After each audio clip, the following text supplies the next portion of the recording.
দক্ষিণবঙ্গে তাপমাত্রা আজ থেকে সামান্য বেড়েছে। আগামী 2-3 দিন তাপমাত্রার কোনো রকম হেরফের হবে না, তবে আগামী সপ্তাহের মাঝামাঝি ফের পারদ নিম্নমুখী হতে পারে। উত্তরবঙ্গে আগামী 2-3 দিন কয়েকটি জেলায় বৃষ্টি হতে পারে বলে জানিয়েছেন আলিপুর আবহাওয়া দপ্তরের আঞ্চলিক অধিকর্তা ডক্টর হাবিবুর রহমান বিশ্বাস।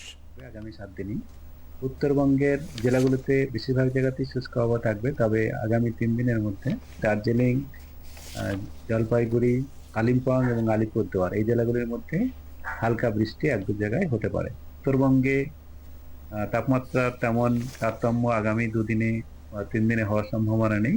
তারপরে 2 ডিগ্রির কাছাকাছি কমার সম্ভাবনা রয়েছে। আর দক্ষিণবঙ্গে যেটা রয়েছে, দক্ষিণবঙ্গে আগামী 2 দিনে তাপমাত্রা কিছুটা বাড়বে। গত 24 ঘন্টাতে কিছুটা বেড়েছে, অন্যান্য জায়গাতেও কিছুটা বেড়েছে। আর আগামী 2 দিনে আরো 2-3 ডিগ্রি বাড়ার সম্ভাবনা আছে কিছু কিছু জায়গায়। 5 তারিখ থেকে আবার তাপমাত্রা কিছুটা কমবে, সেক্ষেত্রেও 2-3 দিনে 2-3 ডিগ্রি কমবে। এখন যেটা বেড়ে যাবে সেটা আবার কমে যাওয়া আসার সম্ভাবনা রয়েছে 5 তারিখের পরে।